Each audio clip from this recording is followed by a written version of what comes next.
Alô, Felipe Costa. E aí? Satisfação recebê-lo aqui novamente, tê-lo aqui novamente. Recebê-lo não, né? Porque o dono daqui é você. Quem lhe recebe sou eu. É verdade, você que me recepciona, é verdade, tem razão. Eu coloquei o verbo no tempo errado. Colocou Mas o eu carro acho na assim, frente dos bois. eu planejei na minha vida entrevistar 3 pessoas. José Alexandre, Ismael Pereira, que é a maior oratória que eu já ouvi na minha vida, e o mestre Biribinha. Um já está. Um eu já estou conseguindo. Né? Aí o homem. Falta os outros 2? Falta os outros 2. Rapaz, quer dizer que eu vou abrir... Vai abrir esse meu planejamento de vida. Olha do só. podcast. Quero entrevistar essas 3 pessoas. Que beleza. A primeira já estou conseguindo. Eu quero falar para você aí do nosso Papo Milanesa, que hoje é uma noite muito honrada para mim. Eu acho que eu estou atingindo realmente um bom patamar profissional, porque convidar Biribinha e ele aceitar o convite de vir para cá, para nos trazer, falar de toda a história do maior artista cicense, do Dedé Santana de Arapiraca, e é muito gratificante para mim poder nessa noite de quarta-feira, nesse dia 1º de setembro de 2021, exatamente às 7h20, né, poder estar aqui iniciando essa entrevista com o senhor Teófane Silveira. Muito bem. E Obrigado. poder contar a sua vida. Seja muito bem-vindo. Muito obrigado pelo convite, viu? Muito obrigado por esta oportunidade de poder vir aqui conversar um pouco, bater um papo sobre a minha vida e, mais uma vez, né, antecipar o agradecimento e essa responsabilidade de puxar o cordão, Verdade. né, dessas 2 personalidades que estão aí logo depois de mim. Ismael Pereira, como você disse, né, possuidor de uma grande oratória, além de dele é ser sem igual. um artista plástico, verdade. viu, de uma criatividade linda, como até hoje ainda temos, e vamos lutar para que não seja destruído um patrimônio que é aquele painel que existe no Clube dos Fumicultores, verdade. que foi feito por Ismael. Obra dele. Né, obra de Ismael. E desse grande empresário, né, tão competente, que chegou onde ele está, diante da sua capacidade administrativa, né, que é o seu José Alexandre, nosso grande amigo, né, arapiraquense. Pois é, muito obrigado, estou aí. Muito bem. Esse mestre Felipe, mestre cicense, que é o Biribinha, ele já alçou voos tão longos que já participou de novela da Globo. Foi. Né? Exatamente. E aqui ele assistiu, teve o prazer de assistir o senhor na Você novela vê, da Globo. ninguém foge daquilo que está traçado. A realidade. É a realidade. Alguma pessoa diz assim: quem pode ser forte nas suas decisões, traça o seu próprio destino e vence. Mas normalmente eu não traço nada, as coisas elas vêm naturalmente, chegam até mim. Como foi esse convite? Rapaz, eu estava em direção do Capão, lá na Chapada Diamantina, na Bahia. E aí minha esposa, na minha famosa Caravana 79, né, que conta grandes histórias, onde meus filhos cresceram andando nessa caravana. Essa que o senhor veio aí? Amarelo ouro. Não, aqui é uma rancha porque ela está plotada de amarelo, né? Ali. Aí eu estou indo para lá e no meio do caminho peguei uma chuva pesada, o limpador de para-brisa quebrou. Eu tive que pegar e limpar o para-brisa com a mão para fora do carro, sabe? Da janela, Sim. limpando assim. E no meio do caminho minha esposa disse: Neto, para o carro. E eu pensei que era um acidente, qualquer coisa. Ela disse: não, rapaz, o pessoal da Globo está lhe procurando. Eu digo: isso é conversa, Celiane? E aí ela disse: é. Aí quando eu olhei, realmente era. Fomos para o Capão. Chegamos no Capão, as pessoas de lá também já estavam... Isso no Capão Redondo? Capão Redondo. Aí já estavam informadas de que queriam falar comigo. Aí foi quando eu entrei em contato com a produção da novela, Araguaia, e eles disseram a mim, olha, já temos aí a compra das passagens, você precisa vir na próxima semana. Eu digo: então faça o seguinte, me mande logo o roteiro, né? Os scripts das cenas que eu vou fazer, das primeiras cenas que eu vou fazer. Ele disse: não tem muito o que fazer, porque nós queremos o palhaço Biribinha. O diretor, o Carlos Chesma, ele não quer um ator pintado de palhaço, ele quer um palhaço. Porque muitas pessoas não sabem que um palhaço pode ser um ator, mas um ator não pode ser um palhaço, porque o ator finge e o palhaço é. Certo. Então, não tem como explicar, definição, né, Felipe? explicar diferente isso aí. Por isso que ele não queria um ator pintado de palhaço. Ele queria o palhaço porque ele é. Aí foi quando sobrou para mim. Né? Tava havendo um problema com o Ibope da novela e eles queriam reerguer o circo e o espírito do dono do circo que tinha morrido aparecia para uma Índia, mas o Ibope não se satisfazia só com o espírito, sem aparecer aquela nuvem, aquela imagem ali. Pronto. Aí o Walter Negrão, na época, que era o autor, ele readaptou a coisa e eu fui com minha roupa, com as características do palhaço Biribinha, né? Ele me deu perguntou se podia fazer isso. Eu digo, usar a sua claro, imagem, né? claro, é. Então eu fiz o Estripulia com todas as características do palhaço Biribinha, que me acompanha há 63 anos. E o nome Biribinha? Você estava falando em off? Isso, Biribinha surge em 1958, quando eu tinha 7 anos de idade, e meu pai me experimenta a primeira vez para fazer um drama. Naquela época, estava fazendo um grande sucesso no mundo uma fábula espanhola chamada Marcelino Pão e Vinho, né? Que é a história de um menino que conversa com Jesus na cruz. Li no Colégio Bom Conselho na infância. Foi, não Marcelino foi? Pão e Vinho. Então. E me recordo que na Rua Boa Vista Isso. tinha uma escolinha chamada Marcelino Pão e Vinho. Isso, não era? exatamente. Perto da Madeireira Carlitos. Isso. E aí, o menino, na época que protagonizava o personagem, chamava-se Pablito Calvo, né? E aí o menino fez um sucesso e o filme detonou. Meu pai era autor, meu pai escreveu 26 obras, todas registradas na SBAT, a Sociedade Brasileira de Autores Teatrais, e era muito bom adaptador, modéstia à parte. E então ele foi assistir o filme e gostou disso, vou adaptar para o Seu palco pai, do o Circo Biriba. Teatro, Papai e o Biriba. Aí ele foi, adaptou, me chamou e levou para o cinema em Angra dos Reis, Rio de Janeiro, que já funcionava com casas lotadas para ver o filme. E disse, preste atenção naquele personagem que vai ser o primeiro que você vai fazer. E aí eu fui. Isso o senhor com 7 anos. Eu tinha 7 anos. E fui assistir o cinema lotado, olhei, observei as performances da criança, do menino. A veia de artista já tinha Já. acendido no senhor? Já. Eu já fazia assim, eu já queria entrar no palco, eu já entrava no palco de surpresa, sabe? E até que papai foi texto. Mamãe lia e ia repassando. Ela também era artista? Mamãe era. Mamãe era da roça, mas tornou-se atriz, cantora, dançarina. Olha só. Foi. Vocês estavam no Rio em turnê, era? Em turnê. Saímos de Barra Mansa para Angra dos Reis. E ali eu decorei o personagem, ele estreou a peça no circo. Para ser mais sucinto. Veja bem, estreia a peça. Resultado, fecha o cinema para ver na tela e volta ao circo agora com casas lotadas para ver ao vivo Marcelino Pão e Vinho. Mais 30 dias de temporada e papai, quando experimentou o Marcelino, ele olhou assim e disse, vou lhe dar um personagem cômico, um contraponto cômico num melodrama da mulher de Vicente Celestino, que era um tenor brasileiro, sim. Né? A Gilda de Abreu, que escrevia muito bem. Eu não conhecia não, mas Vicente Celestino sim, eu tenho até CD gravado dele. Tem, né? Tenho. Ela escrevia muito bem, escreveu Coração Materno, um dos maiores melodramas brasileiros. E nesse Coração Materno tem um contraponto cômico, que é o Felisberto, um garotinho lá, papai me botou para fazer. E eu já comecei a contrariar, desobedecer o texto, sair do roteiro, querendo ser engraçadinho. Criando já. Improvisando, né? E a plateia aceitando as minhas tiradas. Quando terminou o espetáculo, ele me chamou e disse, vem cá, sente aqui. Meu pai era um homem sério? Muito. Meu pai era engraçado tão sério. Só no palco. Papai era tão sério que dizia que homem não ria. Olha só. Vocês sabem que no passado o homem não tirava retrato rindo, né? Não tirava. Sabia retrato. não. Você pode observar que os homens... Estava tempo sério, né? E a mulher também sempre sentada e o homem em pé, né? E o homem em pé. Não se ficavam no mesmo... Não, a postura era do homem, sempre estava mais em alto. pé. E a mulher...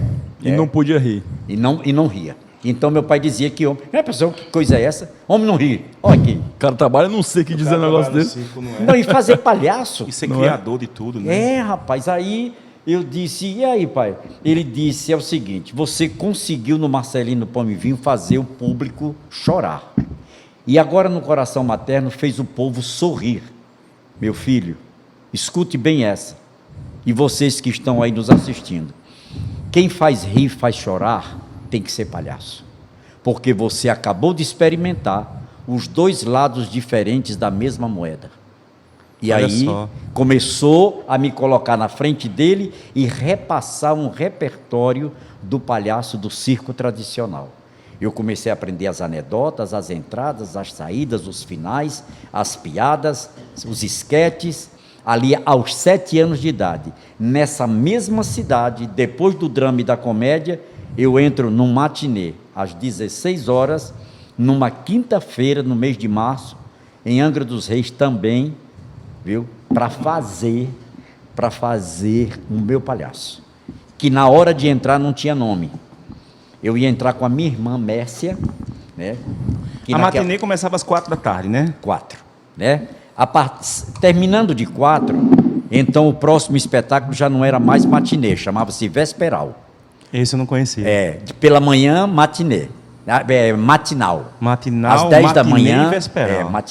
Matinal às 10 da manhã. É a noite noturno normal, né? Isso, aí à noite, 21 horas, né? E a gente usava muito naquela época o termo francês matiné, né? Matiné. Com 2 S e o acento agudo no primeiro E. No primeiro? E soirée, né? Isso. Que é o espetáculo da noite. Soirée. Um paroxítono. Que é S-O-I-R-E-E e o primeiro é exatamente. Olha só. Usava-se muito isso nos circos. Eu sabia que a gente ia aprender um bocado de coisa. E aí, rapaz, e você vê o seguinte, que flui muito rápido, né? A minha mente está muito boa, aos 70 anos. O senhor tem 70 anos? 70. Completos. Completos, viu? Estou caminhando já para 71. Olha só. Então, E como criança, você não ficava nervoso, não? Seu pai tão sério e tendo que decorar esses textos, quando entrava em cena... Você olha, atrás da cortina, o artista que não ficar nervoso não é artista. Tem que bater emoção, tem que bater frio nas mãos e nos pés, coração tem que acelerar, o sangue tem que correr forte, a adrenalina tem que entrar, porque você está perdendo o seu ser, o seu eu normal, e vai entrar agora num outro eu. Depois das cortinas, o mundo é outro. Você não é mais você não é dono mais de você, viu? Quem te domina a partir daquele momento é a arte. Viu? É quem te leva, é quem te se segura. Eu aqui, se vocês me pedirem para contar uma piada, vai ser impossível. O Teófanes é muito sem graça. Eu acho o Teófanes muito metido a perfeccionista, muito arrumadinho, sabe, com as coisas. O Biribinha não, o Biribinha é povo. Biribinha é representação de povo, porque palhaço é povo, né? Palhaço, se vocês observarem, palhaço tem um companheiro de cena que se chama mestre de cena ou escada. No passado ele vinha muito posudo, com roupas enfeitadas, sabe? E ali ele é a representação da sociedade, ele é o aristocrata. Por isso que ele usa o chapéu cônico, a cara branca, roupas pomposas, de brilho, entendeu? E o palhaço sempre desgastado, os cabelos em desalinho, sempre o ridículo, sempre expor o ridículo e a responsabilidade da denúncia. Você vê que o palhaço, as pessoas têm vergonha de soltar um pum na frente dos outros e às vezes até morre porque prende esse pum. O palhaço faz questão de soltar um e até sair com fumaça para mostrar que todo mundo pode soltar um pum. E daí? Qual é o problema de soltar um pum? Então ele é um denunciador da verdade, só que de forma ridícula, né? De forma grotesca. Seu filho falou que a aparência, né, a roupa frouxa, o pé muito grande, o cara normalmente é careca. A bola vermelha no nariz. A bola vermelha no nariz, que é para ficar bem ridículo mesmo. Ele diz assim, o cara na vida real usa uma peruca, mas todo mundo sabe que ele é careca. O palhaço faz questão de dizer que aquilo é uma peruca. Aí a peruca cai no meio da cena e tal. Sim, né? É porque existe o careca. Pois é. Interessante até quando o Biribinha vê um careca, ele faz questão de olhar para o Careca e perguntar para ele, né? Você sabe o que foi que os piolhos falaram para o Careca? Aí ele fala, não. Aí disse, vamos lá para baixo, porque aqui em cima estão asfaltando. Virando asfalto. O senhor consegue realmente determinar os dois de maneira diferente, assim? Consigo. O Teófanes e o Biribinha, dessa Consigo. maneira? Olha, eles são pessoas distintas, realmente? São, mas tem horas, o Biribinha, ele é muito forte, né? Tem horas que ele se descontrola e toma o Teófanes na rua, toma o Teófanes em situações, às vezes, como, por exemplo, eu fui à lotérica a semana passada, e quando cheguei lá, assim que eu entrei, eu já fui para ser atendido, fui ao caixa. Aí uma senhorita chegou para mim e disse, ei, moço, eu estou aqui há muito tempo, né? E não é a vez do senhor ainda. Esqueceu da parte o senhor está pensando, da idade. o senhor está pensando que é a vez do senhor? Eu digo, claro. Não, o senhor não vai passar na minha frente. Eu digo, vou, porque eu esperei 70 anos para passar na sua frente. Olha só, quanto tempo, hein? Ela não, foi um elogio, né? Ela não achou que o senhor tinha 70 anos. Né? 70 anos eu esperei. Porque realmente não parece, né? Não. Entendeu? Aí ela ficou assim.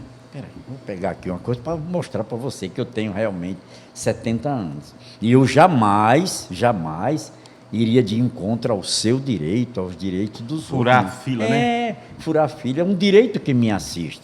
Interessante que lá na Alemanha não existe esse direito, acredita? Não. Não. É verdade? É mesmo, rapaz?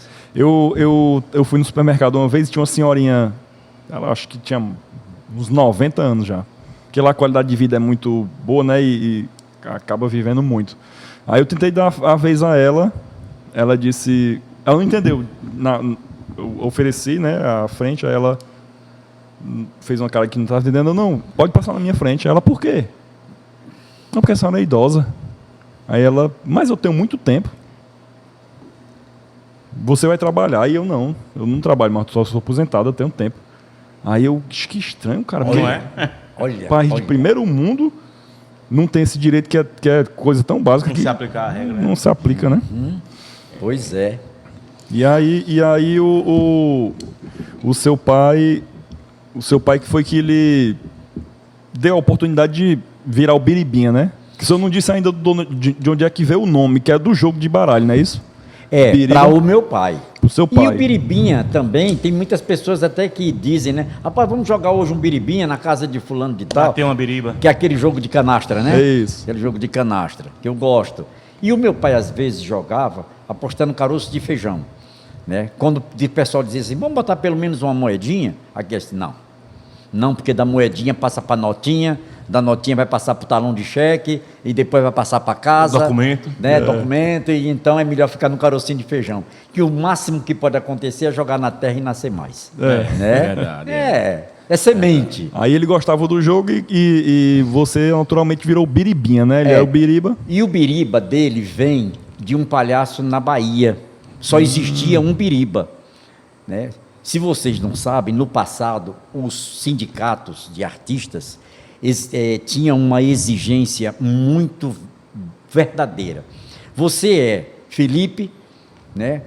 E ninguém podia ter como artista o nome de você, era protegia registrado o nome, como, né?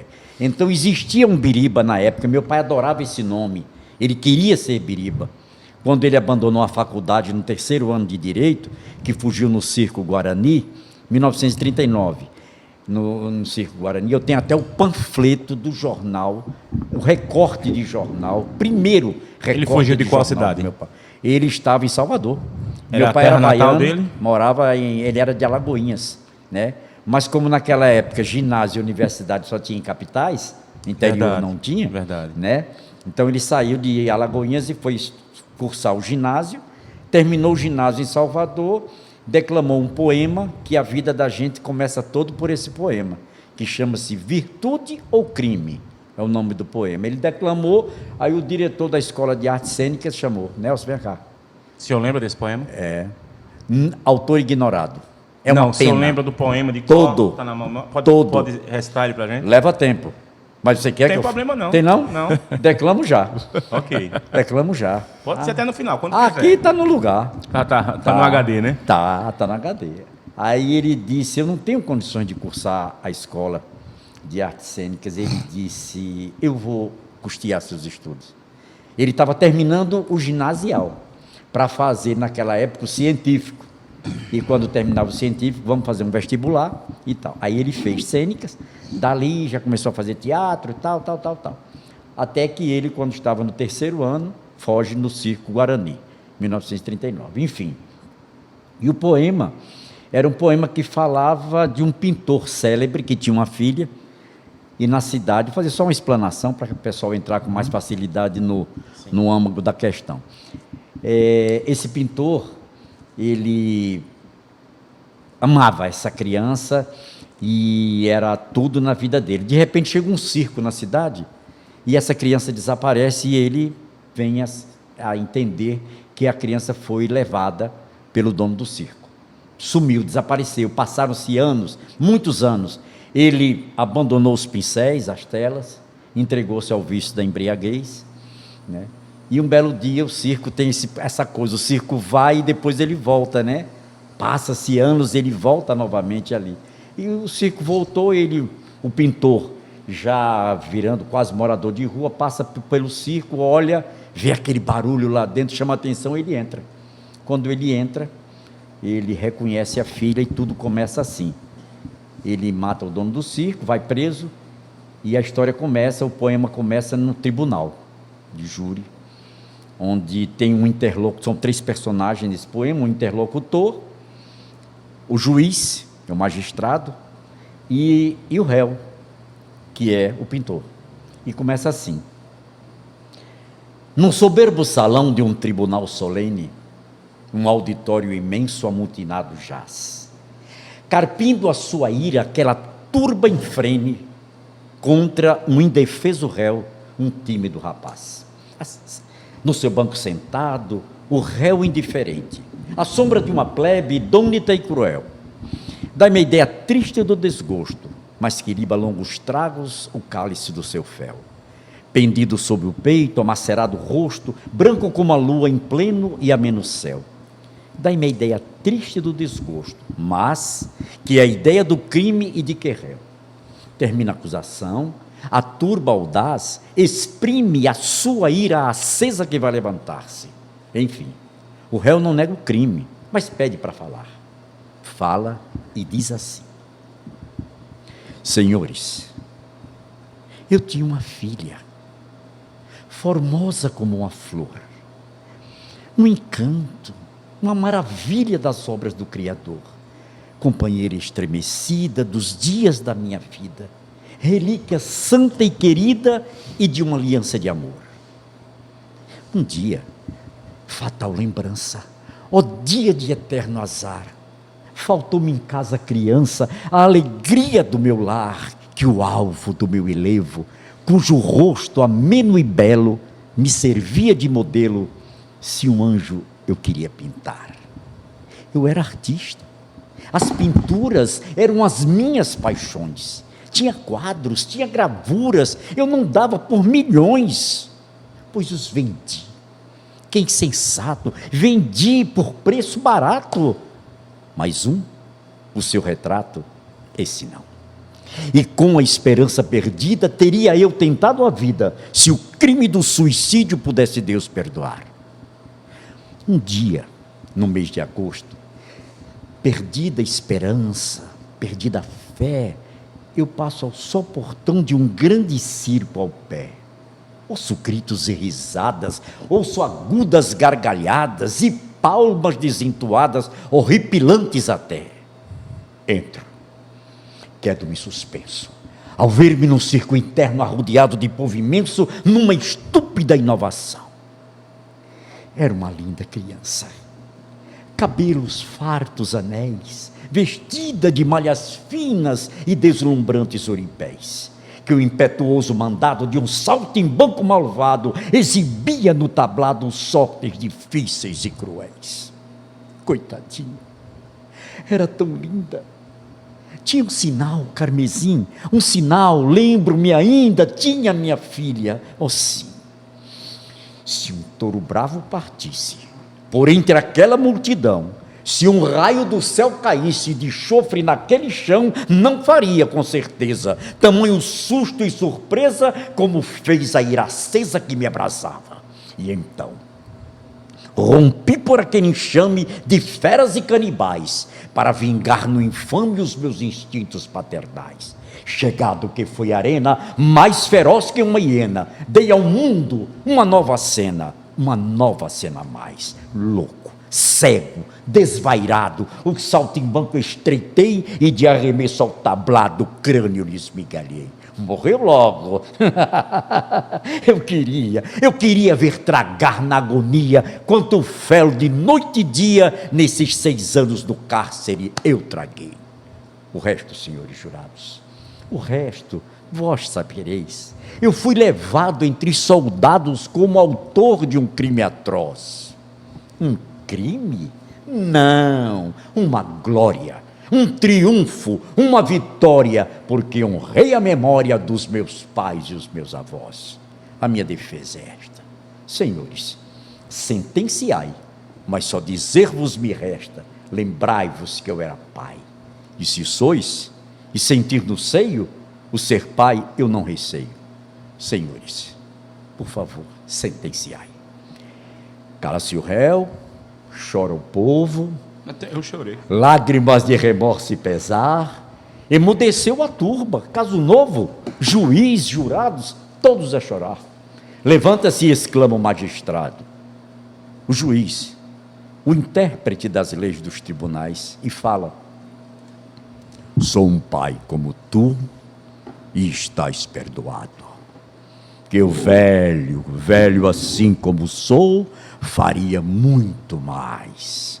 Corre, voa para o seu lar querido, depositas lágrimas, dores, viu? Restitui a paz, dar-lhe a vida, as tuas paixões e os teus amores, que ainda tivesse chegado a tempo a flor mimosa, que de tuas mãos roubaram em teu jardim, ainda não perdeu o frescor da rosa e nem a pura fragrância do jasmim. E fechou aí, ele foi embora para casa e acabou-se. Incrível. Ainda tá boa a cabeça, não tá? Incrível. Eu não sei quem é que é mais artista, quem escreveu ou quem declamou. Agora, a dó que faz ninguém saber quem escreveu. Toda né? E não só toda a instância a entonação da coisa, parecia um filme, cara. Né? Incrível. Eu mesmo chorei sem Aí começou assim. Incrível. Nossa vida começou assim, com esse poema. E depois meu pai vai pro circo. Seus filhos aprenderam esse poema também? Não. Música, né, que Nelsinho, repertório musical, Juninho Cenas, que também sou eu, que, modéstia à parte, dirijo também, marcação cênica, intenções cênicas, conhecimento de palco, de espaço, né, plano baixo, médio e alto, e a tomada de espaços de todo o ambiente onde vai se apresentar. Tudo isso aprendi dentro do circo. Quem vê nem sabe que tem tanta... É tão arquitetado, né? Né? Pensa que é uma coisa à toa. Antes da gente voltar para a sua infância e para determinada parte onde as coisas vão começar a se dar, na entrevista que tivemos com eles, com o Juninho aqui, né, acho que você vai recordar disso, e ele falava que o senhor não é de elogiar. Né, que o senhor vai, faz uma colocação, outra, mas não chega para dar aquele elogio empolgado. É claro que eu tenho certeza que há o orgulho. Isso daí basta-me saber a estirpe da profissão que tem na veia de cada um de vocês. Mas esse ser contido no elogio, no afago, há um motivo para isso? Eu tenho muito receio de tecer elogios exagerados a quem está ainda principiando, que é o seguinte: tem pessoas que entendem que precisa a cada dia, porque nós, seres humanos, somos afeitos à evolução. Estamos sempre evoluindo, sempre melhorando, correndo para isso. Tem uma coisa, aproveitando aí a oportunidade, eu quero dizer o seguinte: sempre eu tenho umas escritas e às vezes eu faço frases, colocações, e eu digo que dom e talento quem dá é Deus. E quem sou eu para ser desobediente a esta determinação, né? Determinação de Deus, não vou de encontro. Sim. Né? E que, digo mais também, que eu nasci para ser um palhaço. E como tal serei até o final dos tempos. E quando meu filho faz alguma coisa que eu gosto, eu digo, foi legal, foi muito bom. Meu pai já era diferente. Eu dizia, aí pai, o senhor gostou? Hoje o povo aplaudiu de pé, não foi? O senhor achou bom? Ele parava, virava para mim e dizia, podia ter sido bem melhor, viu? Eita Deus. E aí eu vou caprichar. Buscar o melhor. Vou buscar o melhor. E você sempre tem que estar buscando o melhor. Não pode pegar aquilo e dizer assim, o pai disse que eu sou muito bom, então não precisa melhorar mais. Não há o que melhorar, né? Para quê? Né? Eu digo, rapaz, não é assim. Olha, tudo trabalha, sabe, há um tempo só. Respirar, é como você está dirigindo, os 5 sentidos têm que estar funcionando ao mesmo tempo. Audição para a plateia é fundamental. Visão, se for palhaço. Palhaço triangula. Palhaço triangula. Para palhaço não tem quarta parede. Para ator tem. Ator vive a situação do momento. Ele está vivendo a situação. E palhaço, turma do Chaves, que vira para a câmera, né? Isso é triangular. Eu ia perguntar o que é triangular. Isso aqui é triangular. Então, faz com que o espectador participe da situação. Verdade. Traz ele para a situação. Verdade. Né? E palco, quando abre a cortina de boca ou sobe, que uma sobe ou desce, tem a inglesa, americana, a inglesa abre, né? A francesa sobe, em palcos de teatro. E aqui abre a chamada cortina de boca? Cortina de boca. Já no circo, a cortina de boca, ela nem sobe e nem abre maquinadamente. Não, são 2 barreiras que ficam ali na frente de luvas, essa é o tradicional. Barreiras são pessoas? São pessoas. Esses barreiras já vêm de Philip Ashley, na Inglaterra, quando o circo moderno surge, no anfiteatro dele. E aí os barreiras ali na frente, que na época de Philip, que era um chefe das tropas britânicas, os barreiras são soldados. Eles têm que estar de luva branca, que é para pegar na cortina e não sujar. Aí eles é que abrem a cortina para o artista entrar. E o artista, ao entrar, os comprimentos dele na dramaturgia circense é da esquerda para a direita, passando pelo centro, o olhar vem, o queixo vem aqui medindo com o ombro esquerdo, aí encontrou aqui a plateia do lado esquerdo, vai chegando para o centro e vai alinhando o queixo com o ombro direito para pegar ali o restante dos comprimentos e buscar toda a plateia imaginariamente e trazer para dentro das suas mãos, fechar e ter o domínio sobre ela. Isso é dramaturgia de picadeiro de circo, porque é anfiteatro. Isso é grego, né? Isso é grego. Tá pensando que é besteira, Você tá pensando que é fácil. Tem uma ciência. E aí já o teatro é italiano. A plateia é frontal. A sua memória sempre foi assim? Sempre. E a plateia é frontal no teatro, né? É italiano. Então, teatro italiano é plateia frontal. O espectador está de frente para você, como cinema, né? Então, ali é palco italiano. Tem o proscênio, aí lá vem a caixa cênica, e até a rotunda, que é aquele pano preto que tem dentro da caixa de teatro, dali para trás, onde vai começar a funcionar toda a maquinária do urdimento. E você vê, eu nunca fui a uma escola para aprender essas coisas, você acredita? Meu pai que me ensinou tudo isso, meu grande mestre, né? E depois as experiências da vida, que foi a minha grande universidade. Meu pai, o meu grande professor, e a vivência, né, que foi a minha grande universidade. Mas você ensinou para os seus filhos também? Também. Repasso para eles. E, falar nisso, eu quero aproveitar a oportunidade, posso anunciar aqui? Sim, à vontade. Ainda esse mês de setembro, eu irei ministrar uma oficina de palhaços na escola de circo. Está aberta. Lá no Bosque das Arapiracas. Luciano Barbosa na escola reabriu. nacional, a escola de circo, desculpa, Escola Nacional no Rio. É escola de circo Biribinha, Palhaço Biribinha. Ela recebe seu nome, né? Aí, Ou o nome do seu parceiro? Exatamente. E lá serão 3 dias de oficina, onde eu vou repassar técnicas, que eu não vou ensinar ninguém a ser engraçado, ninguém aprende a ser engraçado. Isso já é um dom. Eu acho que isso aí é interessante. Eu faço ministro uma oficina com 20 alunos e normalmente tem 2, 3 ali que realmente traz a veia, sabe, da comicidade. A sensação de ser homenageado em vida? É a melhor. É a verdadeira.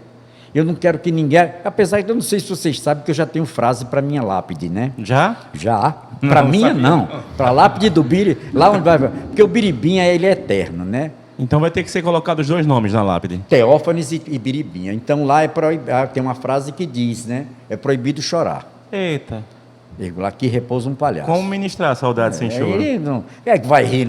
Quem é que vai chorar na lápide, na sepultura de um palhaço? Então, pelo amor de Deus, não vá chorar. Vá rir, conte uma piada, conte uma coisa bem legal, bem engraçada, porque o Teófanes, ele vai cair fora. Ele vai cair fora um dia, até porque todos nós vamos.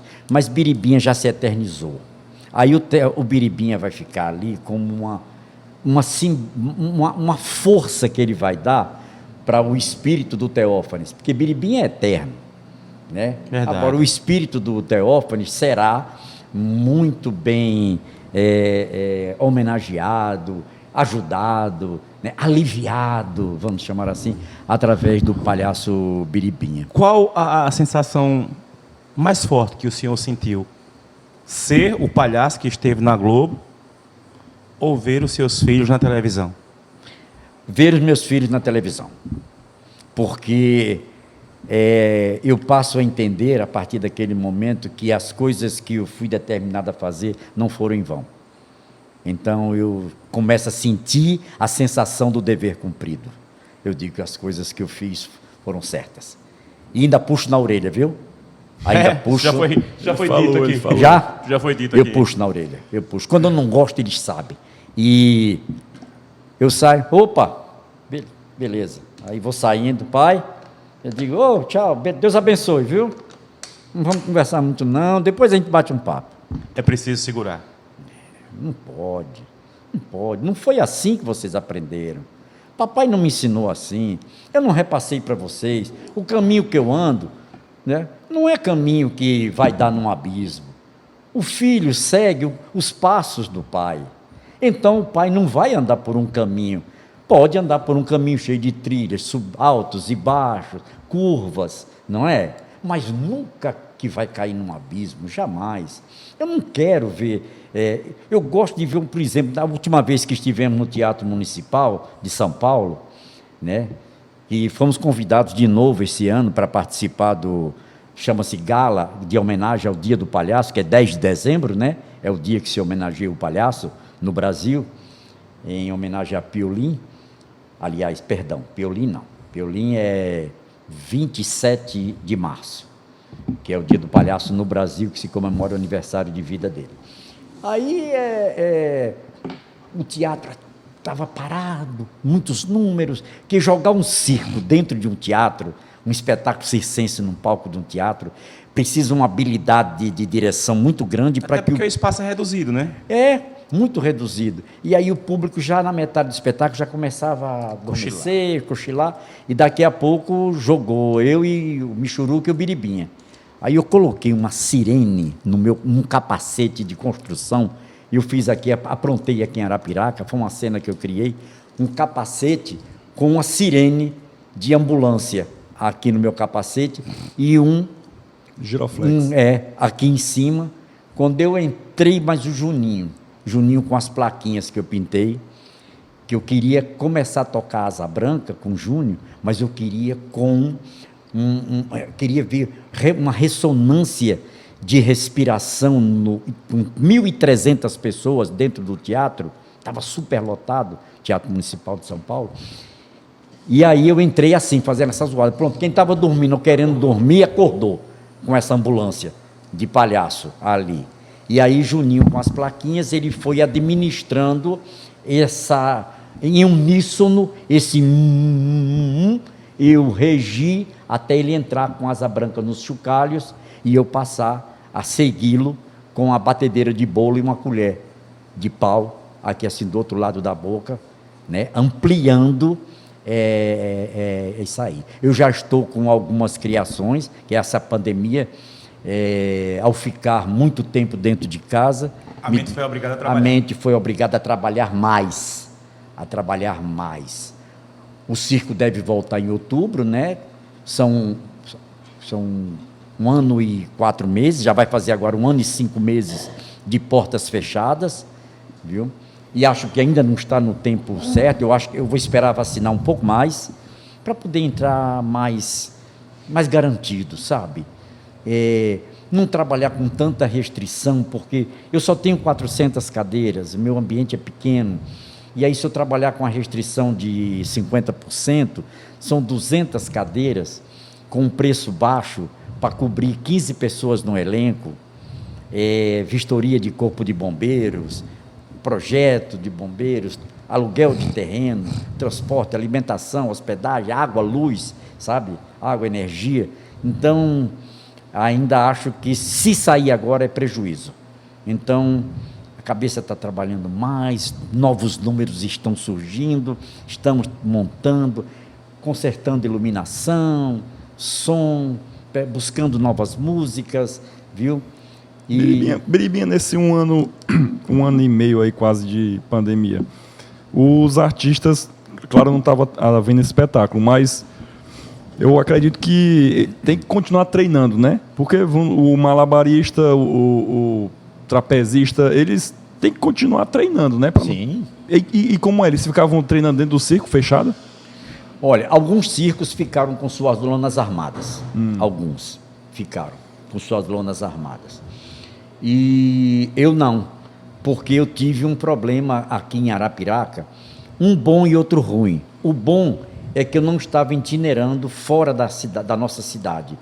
Eu estava com o circo armado no Parque Cecicunha, com uma temporada para a Semana do Circo, que foi março, exatamente março. Eu estreiei dia 13 de março do ano passado. E aí, estreiei no dia 13, dia 14, dia 15 foi sábado e domingo. Na segunda-feira entrou a primeira escola das 22 que estavam já acertadas para participar, viu? Com ônibus que iam buscar nas escolas e levar para o circo, nos 2 horários, pela manhã e tarde. E seria um faturamento muito bom e uma temporada deliciosa, nada melhor, né? E então, quando chega no dia 16 foi, no dia 16, entrou a primeira escola, que foi a Escola Virgem dos Pobres, e foi linda a escola, um número bom de alunos, e já bateu uma chuvinha de leve no segundo espetáculo. E no dia 17, o governador decretou, né, que tudo tinha que fechar, dia 17. E aí eu perdi as 22 escolas, fechei as portas do circo e comecei a desarmar. No dia 18, bateu uma chuva em Arapiraca, que com 49 anos que eu estou aqui, eu ainda não tinha visto uma chuva daquela. Foi. Então, o riacho, a água subiu dali 80 centímetros. Nós perdemos sistema de som, perdemos sistema de luz, sabe? A lona, eu tenho vídeos que vocês olham assim, é impressionante. São 16 placas de ferro com madeira que forma o tablado do palco. Elas boiavam igual uma jangada, todas uma por cima da outra assim, cadeira, enfim. E aí eu tive que recolher todo o material que está guardado, só reformando. Pinta aqui, né? Eu vou até, a partir do mês de setembro, de outubro, ver se consigo fazer uma campanha para fazer aí um espetáculo, uma live, sei lá, alguma coisa, para que eu possa recuperar um pouco disso aí. Apelar, quem tiver, não puder doar, dê um usado mesmo, alguma coisa que eu possa aproveitar para a minha iluminação, para o meu som, enfim, né? E aí, difícil, complicado, mas eu acho que essas coisas vêm e o homem, ele é testado, né? Ele é testado para ver até onde vai a paciência dele e a competência dele administrar a sua vida. E nós conseguimos. Até agora, estamos aí, não tenho absolutamente nenhum constrangimento. Não, Biribinha. Eu vivi aqui um bom tempo de cestas básicas. Graças a Deus. Agradeço muito às pessoas, às firmas, empresas. Reconhecimento ao artista. Exatamente. Isso nada mais é do que reconhecimento ao artista. Isso, empresas e firmas, os circos que passaram, que estão por aí, ainda tem circo até hoje ainda, por aqui, por perto. No Igaci, tem um circo de um amigo meu chamado David, que está armado ali desde o ano passado. Tem ali na Coab Nova também. Tem um aqui, ali. Coab, né? Perto da escola militar tem um lá armado também. Olha só. É sim, desde a época. Quero lhe perguntar uma coisa. Em que momento o Biribinha chega em Arapiraca? Em que momento o baiano, Teófilo Silveira, junto com o pai, com a mãe, chega na cidade de Arapiraca? Quando se deu isso? Ele chega aqui em Arapiraca para trabalhar. Em que ano? Exatamente no ano de 1972, março de 1972. Nós estávamos na cidade de Propriá, Sergipe. Certo. E papai terminou uma grande temporada em Sergipe. E ele já conhecia Arapiraca, tinha vindo aqui com o Circo Teatro José Bezerra, né? Arapiraca já era famosa como uma boa praça para circo. Sempre foi. Era? Sempre foi. Ou então Aterro da Lagoa? Não. Era armado no primeiro, era armado onde é o prédio da Telasa. Sim, em frente à casa do Dr. Judá. Na Fernandes Lima. Dr. Judá. Ali era um espaço aberto. Ali era um espaço aberto, era um mangueiral ali. Era. Ali foi onde eu vim a primeira vez, ali, com o Circo Teatro José Bezerra. Eu ainda não estava no elenco do Zé Bezerra. Meu pai, sim. Zé Bezerra era um artista daqui de Arapiraca? Era de Sergipe, um grande artista, um circo que por onde passava, dominava. Arrastava a multidão. Arrastava a multidão. Circo pequenininho, teatro também, circo-teatro, né? E aí, eles armaram ali. Só que o meu pai armou exatamente no mês de março de 1972, na antiga estação ferroviária. Sim. Ali foi onde recebeu as grandes companhias circenses. Circo Nerino, Circo Tiane, Ragenbeck, Circo Moralves, sabe? Olha, as grandes companhias de circo do Nordeste e do Brasil. Naquela parte ali onde era o campo. Onde era o campo, ali. Ali era uma coisa... Meu pai... Eu ainda tenho lembrança de ter chegado naquela estação de trem. O circo do meu pai chegou de trem. O senhor veio de trem para cá? De trem. Da Bahia para cá? Não. Não? Viemos de Sergipe, de caminhão. Sergipe de caminhão. Mas uma vez estávamos aqui em Alagoas, na cidade de São José da Laje. Sim. E lá o circo foi todo colocado em cima de um trem, né? Um vagão para os artistas, duas gôndolas para colocar o material de ferro, cadeira e tal. E um vagão fechado, onde vinham as malas com os figurinos, sabe? Com aquelas... Era muito lindo, viu? Era muito lindo aquilo ali. A receptividade, cara... Você está assim, chegar ao circo, daqui a pouco você viu uma multidão... Arapiraca abraçou vocês? Olha como. Até hoje. Até hoje Arapiraca. Quem era o prefeito da época? Na época o prefeito, acho que era Lucinho, viu? Depois dele... Aí veio, se eu não me engano, meu Deus do céu, tinha um problema. Naquela época nós tínhamos dois partidos, né? Dois segmentos, era a Arena e MDB. MDB. E foi que depois o Arena se tornou PFL, né? Isso. Aí aqui o Higino Vital... Minha avó gostava da Arena. O Higino Vital vence aqui e Java Lúcio foi quem fez a campanha dele. Tinha até um bordão dele fantástico que ele fazia. Ele! Né, com João Nascimento, que logo depois de seu Higino e Agripino Alexandre, sim, aí vem João Nascimento. João Nascimento, o prefeito. Aí esse aí foi o bordão da campanha de João Nascimento. Aí já segue o MDB dominando, né? Que a Arena imperou aqui anos e mais anos. Anos e anos, né? Aqui, muitos anos. Aqui. E Arapiraca nos abraçou para ficar. Para constituir família, fixar residência? Para tornar o Biribinha um cidadão arapiraquense, otorgando a mim... O senhor já recebeu da Câmara esse título? Já recebi por unanimidade, né? Todos os membros, por unanimidade, me concederam esse título, né? E aí foi quando a coisa ficou séria. Falta Por só quê? Ortoga Manuel André, né? Me pesou sobre as costas a responsabilidade, né, de ter a Arapiraca como minha mãe. Como minha mãe. Tanto que aqui eu posso até tecer algum comentário sobre a cidade. Agora, fora daqui, onde eu estiver, o cara tem que respeitar a Arapiraca na minha frente, porque eu não vou permitir absolutamente que falem dessa terra que me abraçou e que no próximo ano eu completo 50 anos que cheguei aqui. 50 anos de Arapiraca. 50 anos de Arapiraca. Viu todas as mudanças que a cidade recebeu. Todas as mudanças. Eu vi aqui todas os resultados de eleições, no Clube dos Fumicultores, que era ali que se fazia a apuração dos votos. As festas de formatura, os grandes shows, grandes carnavais, as grandes orquestras brasileiras que promoviam. Deve ter visto Garrincha vestindo a camisa do Asa. Ali, essa época eu estava em temporada no estado de Sergipe, doido para vir para Arapiraca. Qual é o seu clube de coração, fora o Asa? Eu sou flamenguista. É flamenguista. Lá em casa os meninos já nascem tudo de camiseta vermelha e preta. E preta, né? Eu sou o oposto do senhor, eu sou vascaíno. Sofredor.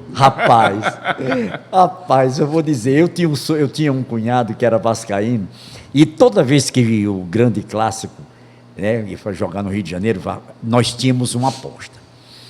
No circo do meu pai eram 2 mastros de 2 bandeiras, bandeira do circo. Sim. Mas no dia que jogava Flamengo e Vasco, tirava as bandeiras do circo e botava uma bandeira do Vasco e outra do Flamengo. Certo. O time que perdesse, então o perdedor ia subir na lona Para tirar a bandeira. para tirar a bandeira do seu time, descer com ela, chegava no chão, botava ela no chão, pisava e pagava uma grade de cerveja. Eita, castigo danado.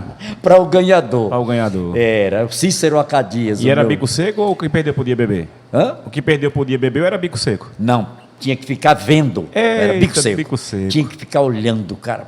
Isso é um sofrimento. Isso é um sofrimento, realmente. Era um sofrimento. Mas quando o Flamengo ganhava, o cara só faltava morder as costas, viu? Eita, Deus do céu. Mas era bom demais. Então, rapaz, que bom estar aqui hoje relembrando dessas coisas. Né? Arapiraca facilitou a sua vida? Se ela A do seu facilitou? pai também? Foi, porque nós começamos a Arapiraca, ela foi mostrando a nós que tínhamos que ter um porto seguro. O nômade, você sabe que ele, normalmente, ele não tem um paradeiro, né?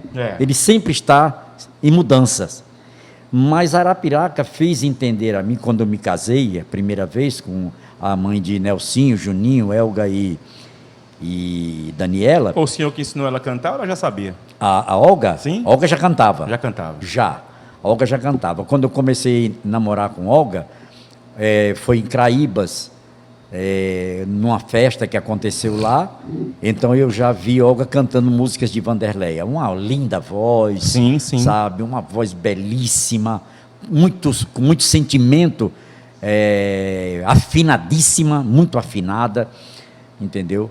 E eu a conheci já porque Olga participou aqui na época dos shows da Jovem Guarda que aconteciam. Show de calouros da Jovem Guarda. Lá naquele prédio que era o cinema da praça. Cine Triunfo e Cine Trianon. Sim. Um era comandado por J. Sá e o outro por Jarba Lúcio. Saudosos. Saudosos. Todos dois. Saudosos. Então, aí eu conheci Olga, assim, fazia muito sucesso na época. E eu fui sentindo que realmente eu precisava ter um porto seguro. Porque, de repente, meu pai adoeceu e precisou fazer umas consultas, fazer um exame, depois fazer cirurgia. Então, já existia aqui uma familiarização com a cidade, certo, com os médicos, com os amigos. E isso foi nos dando essa sensação de que viaja, tudo bem, vai cumprir tua missão como artista, mas quando termina a temporada, volta para tua casa. E é aqui, o Porto Seguro é aqui, há 49 anos, né? Eu casei, fiquei, constituí minha família, graças a Deus, e meus amigos. Eu morro sempre dizendo o seguinte: eu tenho 3 grandes fortunas na minha vida. Primeiro, o dom da vida que Deus me deu. Sim. Segundo, a minha família. E terceiro, vocês, os meus amigos, que seria de mim se não fossem os meus amigos, né? Eu, nas situações muito embaraçosas da minha vida, sempre eu recorri a esse porto seguro e a esses amigos que estão aqui, sempre pegando na corda do barco onde eu estou e puxando para vir para o porto seguro. Aí eu desço, piso em terra firme, né? E sou abraçado mais uma vez. Esta é a Arapiraca. É a terra que abraça, desde o tempo de Manuel André, que já o abraçou debaixo do pé de Arapiraca, do pé da árvore, dali, e abraça quem chega. O senhor chegou a conhecer o deputado Marcos da Silva? Marcos da Silva? Sim? Não. Não, né? E se eu disser a você que há 15 dias atrás eu tive um sonho, né? Era muito como uma visão. Uma visão. Eu estava na Rua do Comércio, e a Rua do Comércio estava a feira muito, mas muito antiga. Aquele pessoal bem do interior, chapeuzinhos, roupas como se fossem romeiros, e super lotada aquela rua. Eu via a igreja de Nossa Senhora do Bom Conselho, menorzinha, como se fosse a primeira que Manuel André construiu, em cima do túmulo da esposa, né? E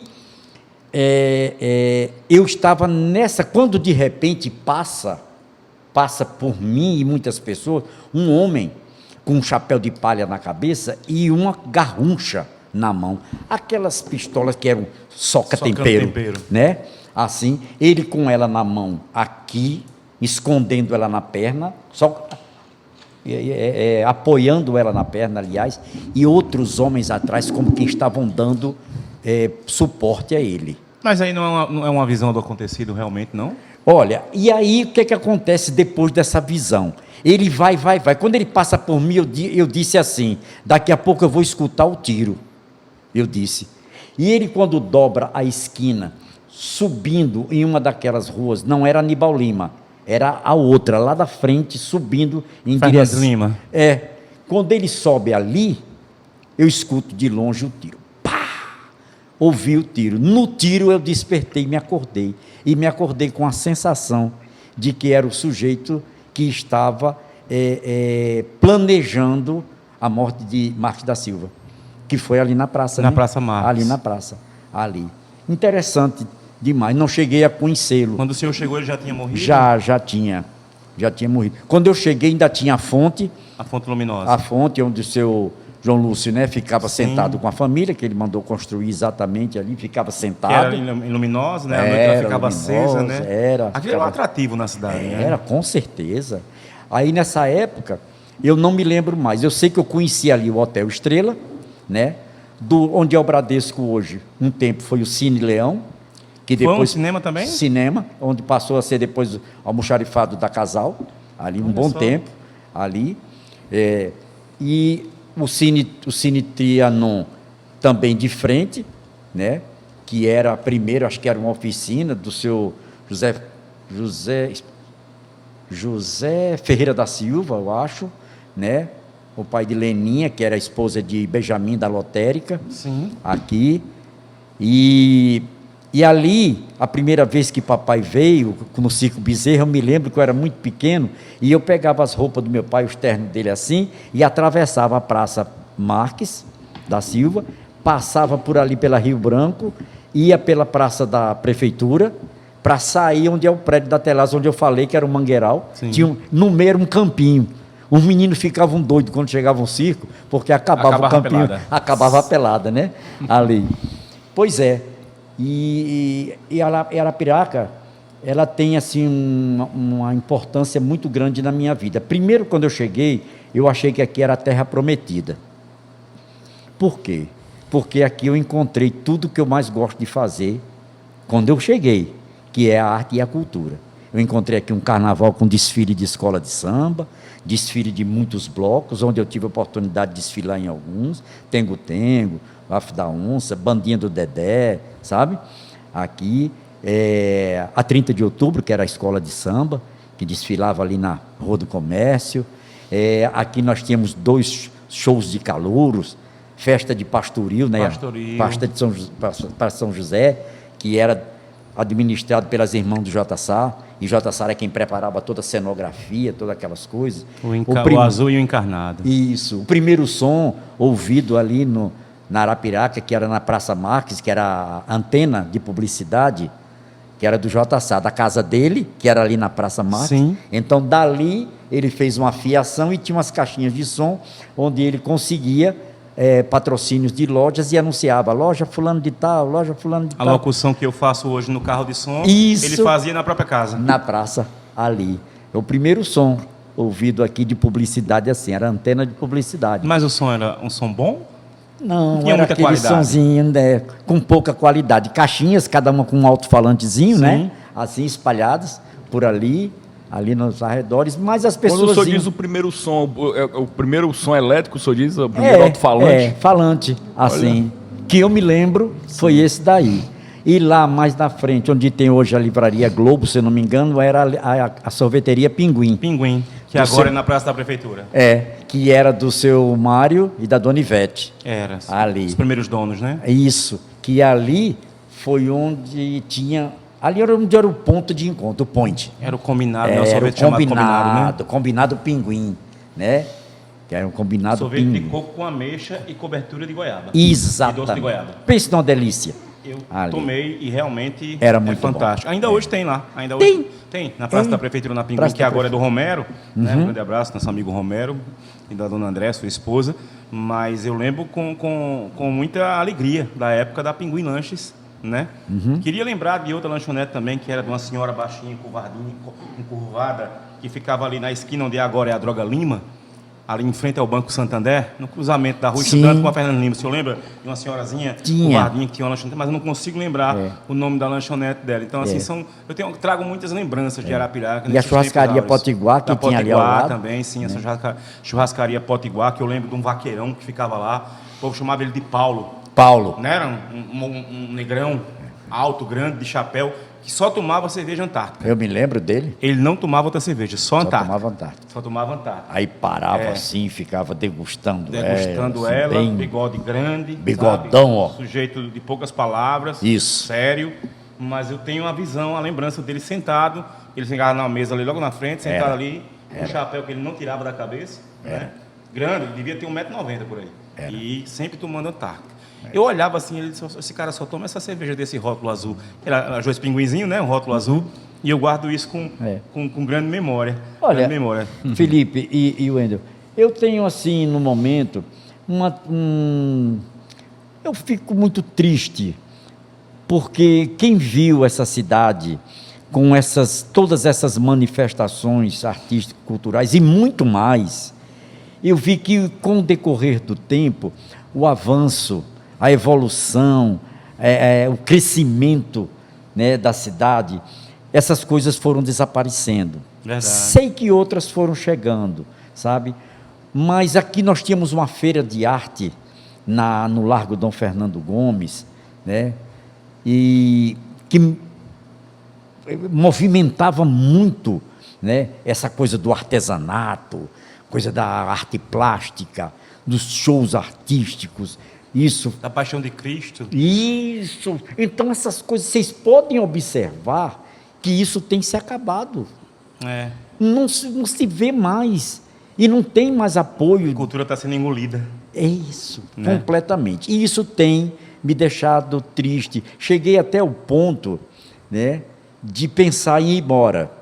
Porque De Arapiraca? eu digo, o que me resta, né, fazer mais? Se eu tentei, eu fiz tanto. O teatro de rua aqui, quem implantou, eu fui o pioneiro do teatro de rua aqui. Fazia as apresentações em praças, né, em Zé de Sá ruas, foi um né? grande parceiro do senhor? O Zé de Sá foi. O Zé de Sá e o Pedro Onofre, se eu não me engano, eu acho que antes a Maria Aparecida, que foi vereadora há Ex-vereadora muito de tempo, Arapiraca. né? Ex-presidente da Câmara de Também, Vereadores. exatamente. A Maria Aparecida, ela Faleceu agora há pouco começou tempo. um movimento teatral aqui muito grande, aqui em Arapiraca, né? Uma das pioneiras. Depois o J. Sá com Pedro Onofre, de Maceió, começaram a promover festivais e tudo mais. E logo surge aqui... Festival do Guaraná, campo do Colégio Bom Conselho. Lembro demais disso aí. As caneconas que você comprava, caneca. A e ia lá rádio, tomar Guaraná. a Rádio Novo Nordeste tinha uma gincana, ela tinha uma gincana ali, fantástica. Ela convidava colégios e entregava tarefas para os colégios cumprir, né? Tipo, botar 27 pessoas dentro de um Fusca, entendeu?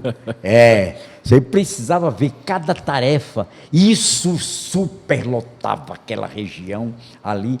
E a galera ia realmente em questão de amor à preservação, sabe? Da movimentação artístico-cultural da cidade. E eu estou percebendo que hoje o interesse comercial que tem que ter, todo mundo precisa ganhar dinheiro, todo mundo precisa trabalhar, né? Mas ele ficou muito adiante. E essas coisas foram desaparecendo, né? Chegou ao ponto de eu ouvir dizer aí, um dia desse, eu não sei se é verdadeiro, que estavam querendo leiloar o Clube dos Fumicultores, né? Eu não sei se é verdadeiro, mas... Existe uma batalha judicial ainda. Tá, me entristeceu isso. Mas, se tiver de acontecer, eu também não posso fazer nada. Mas é que vai desaparecendo. E aí os próximos, os que vão nascendo, os que vão crescendo, eles vão ouvir falar que ali foi um espaço cultural. Vão ouvir falar que em tal canto tinha isso, que tinha aquilo, mas que não existe mais, né? Que ainda vinga um colégio Hugo Lima, um Adriano Jorge. Mas, infelizmente, com o Colégio Bom Conselho tendo fechado suas portas. Porque eu, como aluno, lembro do senhor se apresentando lá no pátio do Colégio Bom Conselho. Lembro disso. Eu fui que implantei o teatro na escola, aqui. Doutor Moacir levava e a gente assistia aqui. Na semana do circo, na semana das apresentações, e o Biribinha ia para lá com a equipe toda. Esses sítios por aqui, em torno de Arapiraca, todos esses sítios eu trabalhei, todas as escolas públicas de Arapiraca, públicas e particulares, o Biribinha trabalhou, né? E de repente você começa a se ver um pouco sem espaço, né? Mas houve um tempo e eu marquei, e isso é importante. Marcou presença. Isso é importante, né? Arapiraca abraçou e acolheu. Houve algum momento nesse percurso de trabalho do Biribinha, em que o senhor sentiu que o seu pai estava desanimando, estava parando, e o senhor sentiu essa responsabilidade de pegar o leme e conduzir o barco? Houve. Quando eu tinha 16 anos, meu pai me entregou a responsabilidade da família, meus irmãos. Isso aqui em Arapiraca já? Antes de chegar aqui. Quando eu cheguei aqui, eu já estava no domínio da direção do circo e no encaminhamento da minha família. Tanto que quando ele faleceu, ainda deixou 2 irmãs para mim fazer o casamento delas 2, as solteiras. Ele faleceu em que ano? Marta Denise faleceu em 77. 1977, no dia 15... Há 44 anos. 15 de julho de 1977. Coração? Não, ele foi vítima de câncer no estômago, né?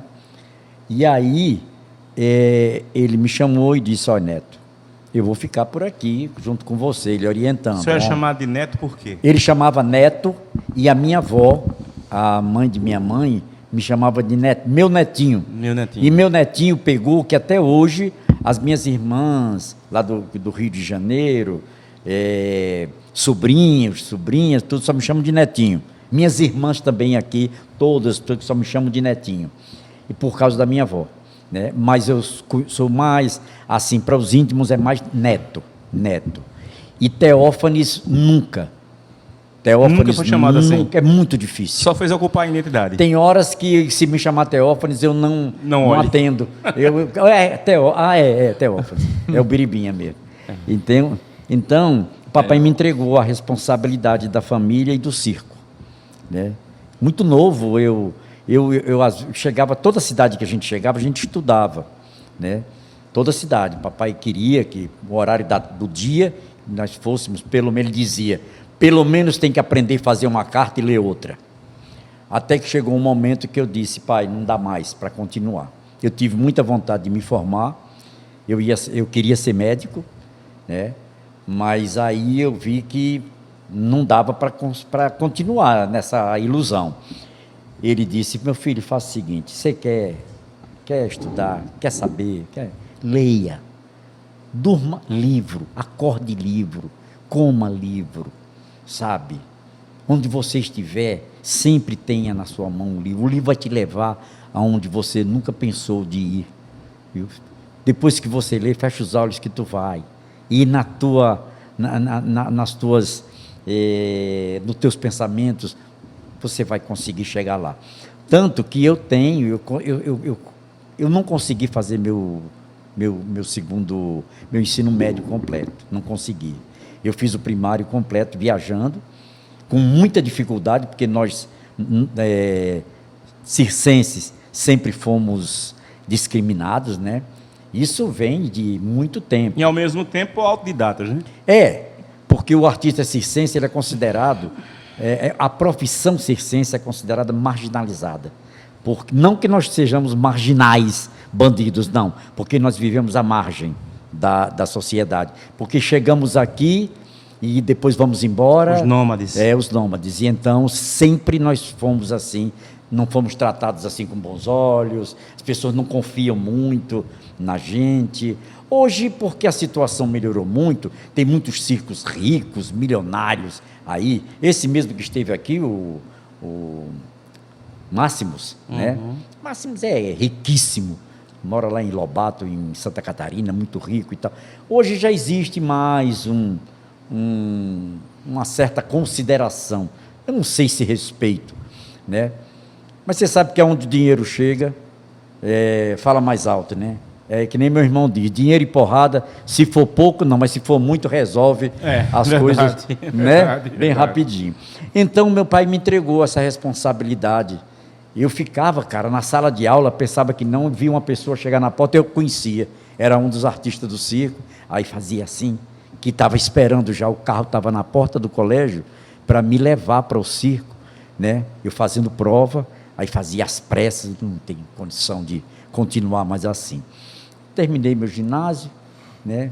E não tive condição de ir mais adiante. Depois eu fiz um supletivo, que na época tinha um supletivo. Eu tentei fazer aqui em Arapiraca, ainda fiz um momento, depois já começou a nascer os filhos, e eu deixei para lá. Mas aí, fazendo teatro, tem um problema. Você pega um texto para ler, um livro, aquele livro foi escrito e depois ele foi revisado. Ele passou por uma censura, né? Ele passou por uma correção. E as obediências gramaticais, enfim, você quando lê, você vai aprender certo. Então vai ser o decoreba ali, né? Você vai aprender a pontuação, você vai... as intenções, porque como eu faço teatro, então eu tenho que entender a intenção. Eu tenho que compreender para poder interpretar, né? E não era muito, no colégio também eu nunca fui muito de decorar, eu gostava de entender o assunto, eu entendia aquilo ali, como hoje o personagem. Eu pego um personagem, entendo ele e não vou muito na coisa do texto escrito, sabe? Eu sigo muito a linha mestra dele e vou-me embora. E aí eu aprendi a falar razoavelmente, a me comunicar, porque a minha profissão nada mais é do que comunicação, né? Então eu preciso saber algumas coisas. O palhaço, tem um palhaço mudo e tem um palhaço que fala, né? O seu palhaço fala. É o que fala. Fica com o microfone. É o verborrágico, né? O palhaço que fala. Verborrágico.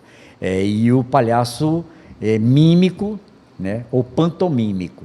O que Chaplin fazia logo no começo, né? Era a pantomima. Depois ele não se satisfez com a pantomima ali.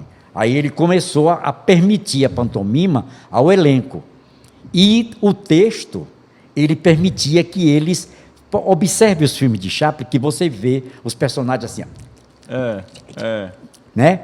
Então ali, ele ajuda. Como não tinha som, então ajudava. Eu não gosto de você. Amor, eu te amo. Né? Então ajudava o texto decorado, ajudava na expressão facial e corporal, na interpretação. Só que ele era o que realmente fazia a mímica. Ele interpretava com mímica. Era impressionante a competência, né, o dom, o talento de Sua Excelência Charlie Chaplin. Ninguém tem o direito de dizer, eu criei. Não, tudo é baseado. Buster Keaton, que era o ator sem expressão, né? Ele só tinha uma expressão, que ele acompanhou, muito bom, por sinal, muito bom. Era da mesma época, ali. E Chaplin começou a fazer o grande sucesso depois que ele investiu nos dois, que foi a comédia e o drama. Quando vocês observarem as máscaras... As máscaras, uma triste e outra sorridente, né? A primeira máscara, pode observar que é o drama, é a máscara triste. E depois a comédia. Porque para fazer humor, para fazer riso, a tragédia tem que anteceder. Ninguém consegue escrever humor sem antes ter a tragédia. A tragédia é que antecede ao riso, né? E o humor, normalmente, como dizia Chicanis, é escrito assim, de trás para frente. Os meus espetáculos, eles são argumentados pelo fim e pelo título. Quando eu argumento um espetáculo, eu já busco o título para ele. Já busco o título. Por quê? Porque eu tenho as duas bandas do sanduíche. Eu tenho o título e tenho o final. Aí eu vou buscar agora o recheio, que são as cenas, né, para desenvolver o espetáculo. E eu só posso saber se o espetáculo vai ser bom, se a plateia vai vibrar, se eu tiver um bom final. Então é por isso que eu só começo de trás para frente, né? Quando o senhor diz um espetáculo, escrever um espetáculo, é só a parte do palhaço ou é todo o show? O roteiro. É o roteiro. Eu penso logo numa situação. Eu penso logo numa situação. Eu penso logo ali, naquela parede branca, que eu não estou vendo nada, porque é a imaginação, né? É da imaginação que você, do nada, é onde você vai imaginar tudo ali. Então a parede está branca, eu imagino que ali vai aparecer uma estrela brilhando, e de repente nessa estrela tem uma mocinha sentada, essa estrela vai descer com ela, e embaixo vai ter um palhaço. Isso aqui eu pensei agora, mas eu tenho que ter um bom princípio. Num espetáculo que eu fiz um tempo aí, eu fui bastante criticado, em 2018, eu não entendi bem por que eu estava sendo criticado, porque eu não estava fazendo nada imitando ninguém, eu estava fazendo do jeito que eu sei fazer, do jeito que eu faço. Por isso que eu não gosto de festivais competitivos, porque eu não tenho que mostrar a ninguém que eu faço mais ou menos, eu tenho que mostrar o que eu faço, o que eu sei fazer. Eu não posso ir para ali disputar um troféu e tentar ser melhor do que alguém. Jamais. Enquanto isso acontecia, que as pessoas me convidavam, jamais saí de Arapiraca. Até que um belo dia eu saí para Curitiba, porque não tinha, isso foi em 2008, 2006. Alguém daqui da Bahia me levou para Curitiba, e lá nós fizemos um espetáculo. Esse cara me deu um roteiro no Bar da Baixa. Estava tomando um copo de cerveja e ele disse, assim, assim, assim, assim, e eu comecei a imaginar o espetáculo. Aí eu, garçom, por favor, me traga um guardanapo. Eu estava com a canetinha aqui, né? Eu tenho um hábito de andar com agenda e caneta. Aí ele trouxe e eu, vá conversando, vá conversando. Aí daqui a pouco eu já estava, meu amigo, os palhaços vão chegando, e vão cantar a sua... Quando eu saí da mesa, depois de um copinho de cerveja, eu saí com a música do espetáculo pronta. Esse espetáculo visitou e recebeu o prêmio de todos os grandes festivais do Brasil. Olha só. E foi para a Europa. E foi convidado para ir para Montreal. Chama-se O Reencontro de Palhaços na Rua, é a alegria do sol com a lua. Aí o final da música, o palhaço que me deu esse roteiro, chama-se Xeleléu. Xeleléu. De lá de Senhor do Bonfim, na Bahia. Aí eu dizia, o sol e a lua se encontram lá no céu, e aqui na terra é biribinha, michuruca e xeleléu. Aí Juninho no acordeon, eu no zabumba, com triângulo, ele lá também, com acho que era pratos, assim, o xeleléu, e a gente saía, né, buscando o povo na rua para formar a grande roda e fazer esse espetáculo, que ganhou prêmios. ganhou o palco giratório. A própria música diz que xerelé, o seu lugar está garantido lá no Lá céu. no céu, né? não é? Que eu não consegui entender muito bem, não, porque o xerelé não é uma coisa boa. É o cara que hoje em dia é o bajula, o balança-ovo. Isso. Eu não consigo entender como é que pode ser positivo Poxa, ao ponto de dizer que só porque ele é assim, o lugar está garantido, Tá garantido lá no céu. Não é? Mas é uma expressão É. circense essa, né? De rapaz. música xelelé, o seu lugar está garantido lá no céu. Eu escutava isso na minha infância. Gente, quando eu estiver falando demais, por favor, Não, vocês não se digam preocupe, não. A gente vai conduzir. Depois até corta, pra não né? ficar. Não, aqui não cortar nada, não corta nada, não. Não? É porque, assim, eu não quero explorar tudo, porque eu não quero fazer com o senhor uma vez só. Entendeu?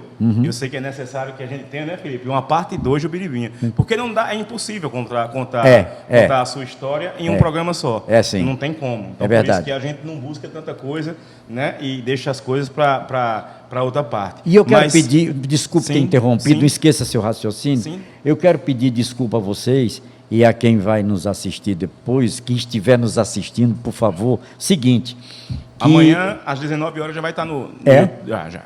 É o seguinte, que eu fujo, quando se chega aos 70 anos e faz o que eu já fiz, viu? É bem normal que você esteja falando de uma coisa e daqui a pouco você foge Rebusque pouquinho outra. e busque outra, porque isso fez parte, né? Não brinque não, o Brasil inteiro eu viajei. Mas é maravilhoso isso, é por isso Sabe? que a gente não quis falar de tudo hoje, É. para falar também dessas viagens, para falar do final da família paterna, materna. Isso aí a gente não abordou agora, para poder em outra oportunidade abordar tudo. Perfeito. Mas eu gostaria de saber quem foram os seus artistas assim que lhe encantaram, que o senhor chamou de o meu preferido, foi fã deles, ou apenas teve admiração por alguns? Bom, o primeiro foi meu pai, Nelson Silveira, né? O Palhaço Biriba, que foi meu grande professor em todos os aspectos, do palco e do picadeiro, da dramaturgia teatral e da dramaturgia Cômica. circense, né? Cômica, ali. Ele. E segundo minha mãe, que eu fazia muito dupla com ela no teatro, eu fazendo os centros cômicos e ela fazendo as caricatas. As caricatas são as mulheres responsáveis pela parte cômica nas comédias, né, do circo-teatro.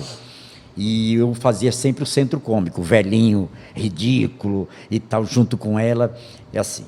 E depois surgiu um palhaço que chamava-se José Aranha, ele era goiano, e o nome de palhaço Chimarrão, que me ensinou muito, muito. Ele era goiano, mas tinha uma bebida pitoresca do Rio Grande do Sul, né? Do Rio Grande Chimarrão. do Sul, chimarrão, exatamente. E Chimarrão era muito generoso no que ele tinha dentro do seu conteúdo artístico. Ele muito generoso, ele repassava tudo, não guardava nada, não escondia nada. E por essa generosidade, sabe, por esse carinho, por esse amor que ele tinha por mim, por ter me ensinado tanto, Chimarrão é um dos meus preferidos, assim. No teatro, eu não tenho como dizer também que não tenho admiração pelo papai, pelo Nelson Silveira, porque foi o cara que me ensinou a andar em cima de um palco. Foi o cara que me orientou, me dizendo sobre as marcas, né, técnicas de um palco teatral. Foi o cara que me falou do declínio da caixa cênica até o proscênio e da plateia, do piso da plateia, que naquela época, plateia e palco de teatro, eles eram declinados propositalmente para que o espectador, ao se sentar, pudesse aqui ter uma boa visão até do pé do artista ali. Hoje tem palcos que você mal vê a metade da perna do artista. Então, esses pormenores, porque é assim, o nosso país, por quem ele foi construído, a arte, os teatros, né, não foram por brasileiros, né, foram por estrangeiros que estiveram aqui e que construíram essa coisa, que trouxeram de lá do primeiro mundo aqui para nós, né? E isso, então, essa admiração por eles. Alguns atores de teatro, de circo. De né? cinema, o senhor tem algum... Tenho, Nelson de Faria, foi um cara também que Jaime Chuves, que era filho de espanhóis com argentinos, de uma família maravilhosa, também gostava muito dele. A linha dele no teatro era a linha de vilões. E eu me inspiro, às vezes, quando vou fazer um vilão, me inspiro muito em Jaime, né? Na técnica que ele tinha de provocar a plateia. Ele provocava a plateia de uma certa forma. O povo, se tivesse pedra dentro do circo, jogava nele com raiva. Despertava a ira. Despertava ira nas pessoas. A minha irmã, Vera Silveira, ela era a doce, era a ingênua, né, do gênero circo-teatro, a mocinha, né, dele. O meu pai dizia que eu era versátil, que eu sou versátil. Neto é versátil. E Neto, quando está interpretando, ele falava. Não falava para mim ouvir. Eu nunca ouvi ele falar isso. Ele não fazia esses elogios, como eu já falei anteriormente. Uma vez eu peguei ele sem querer e saí para que ele não percebesse que eu estava escutando. Ele dizia assim: quando meu filho está interpretando, é como se fosse um instrumento musical produzindo notas. Olha só. Assim. Cada palavra que ele diz é uma inflexão diferente da outra.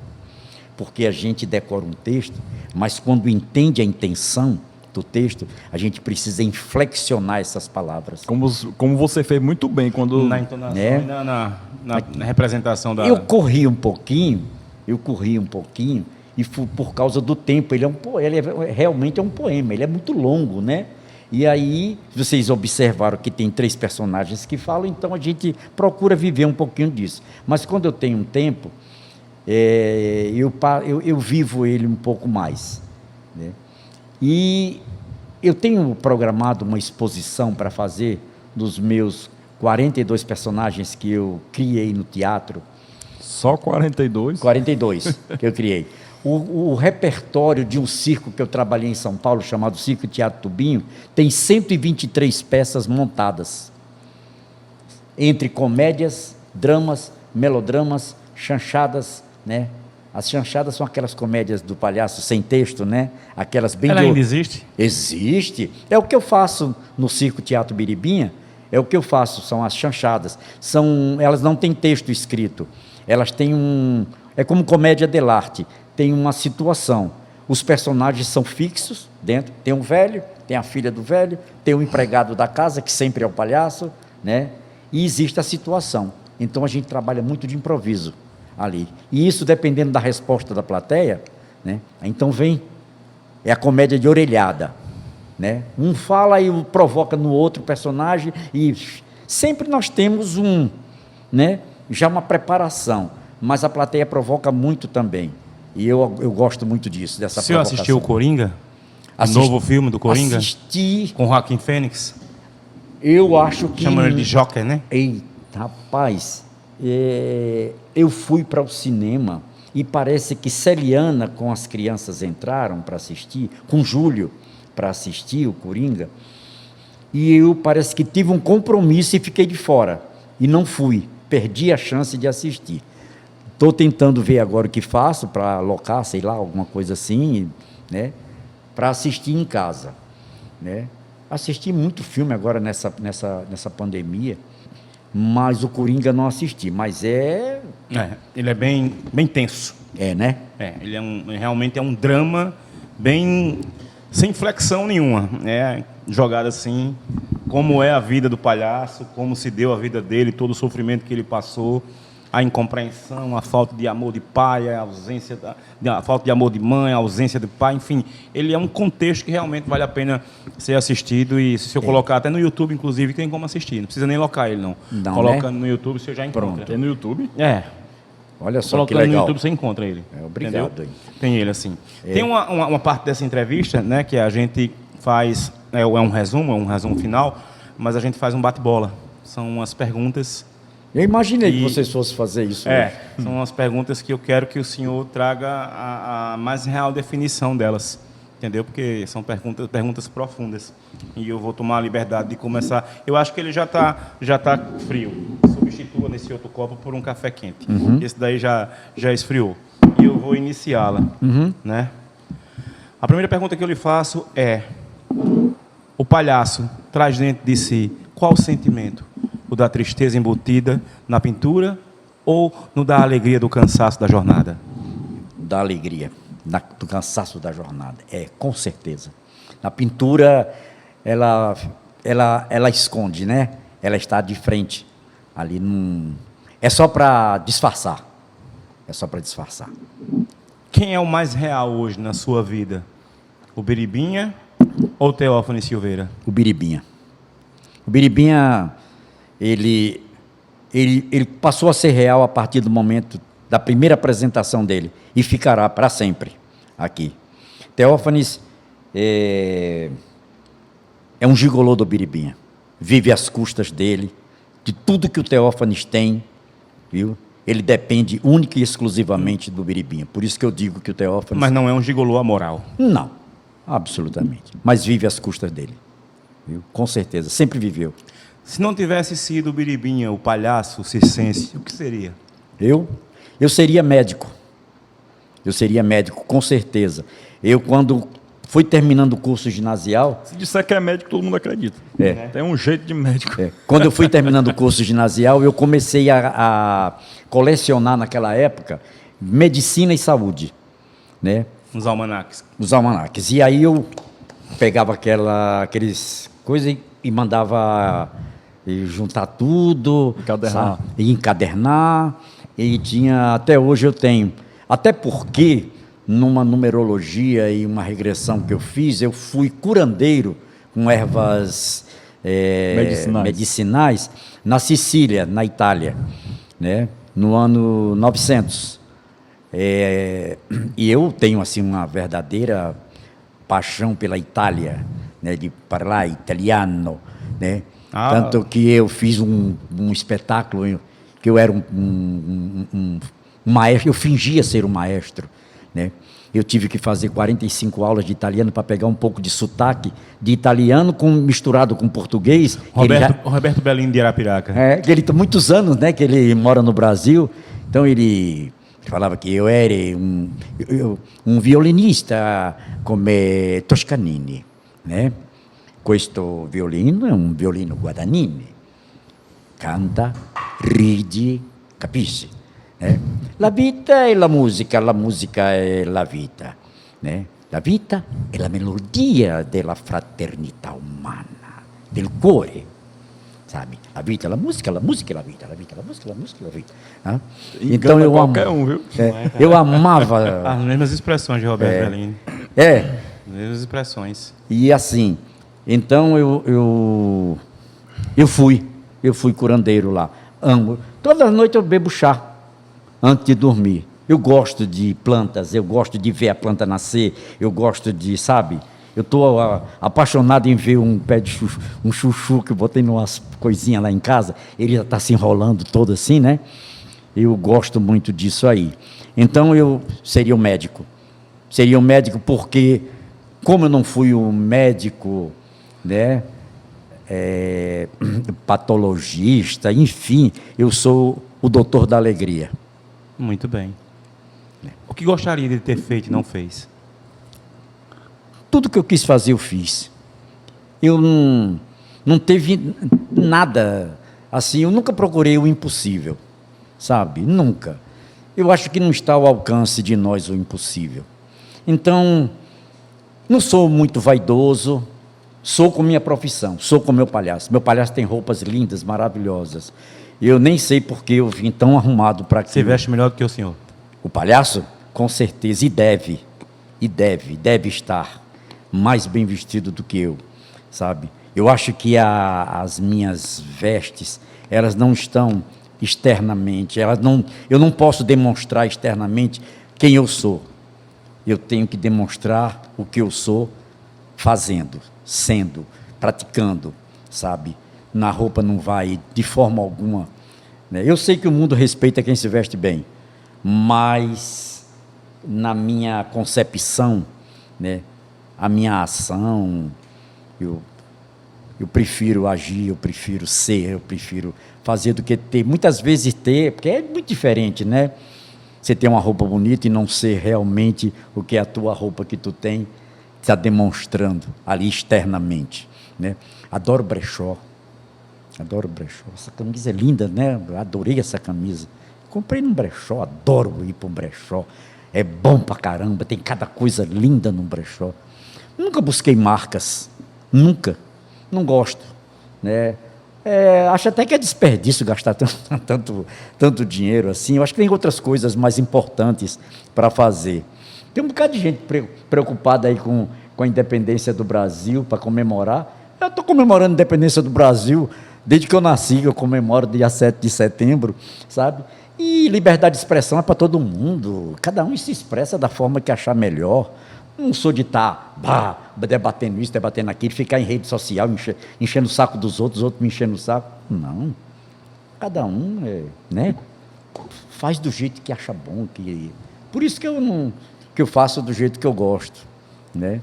É assim, gosto de acordar cedo, gosto de ver os grandes espetáculos sem pagar nada, nascer de sol, pôr de sol, praia, sentir areia nos pés, sabe? Durmo bem. Eu durmo 8, 9 horas. Muitas vezes a demora para dormir é fechar os olhos. Quando o Wendel deixa, eu durmo também. Como é? Quando eu deixo, ele dorme também, porque eu estico o programa. Um arrependimento também. Arrependimento?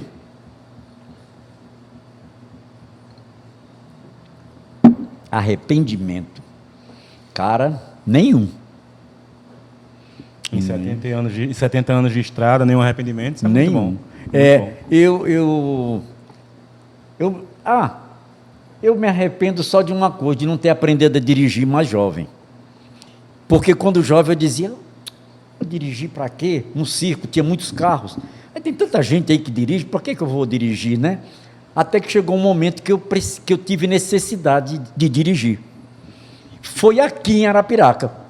Eu estava com o circo armado, olha só, me lembrou isso. Eu estava com o circo armado em Lagoa da Canoa, o pessoal dizia que lá era cemitério de circo, e todo circo chegava lá, levava pau, perdia. E eu fui, e o circo bombou. Lotado, todas as noites lotado. Eu peguei sexta, sábado e domingo e fiz uma grana muito boa. Quando terminou, eu morava já em Arapiraca, e ia para lá, trabalhava, e depois do espetáculo voltava. Eu não sabia dirigir. Eu tinha comprado um Chevette 1. O primeiro Chevette. Um Chevette era acho que era Corcel I. Era um. Aí eu tinha um motorista meu, que era o Garrafinha, me trouxe para casa. O Palhaço Garrafinha. E de casa, ele voltava a pé para a casa dele, me deixava na porta de casa. Quando eu entrei com a minha esposa, com a Olga, que era minha esposa na época, né? Deixamos lá o circo, os artistas ficaram lá e nós voltamos para casa. Quando chegou em casa, eu disse, Olga, você trouxe o dinheiro? Ela disse, não. Eu disse, deixamos em cima da mesa na barraca do capataz. Eita. Eu digo, a renda de sexta, sábado e domingo. Era muita grana. Né? Meu Deus do céu, nós vamos buscar.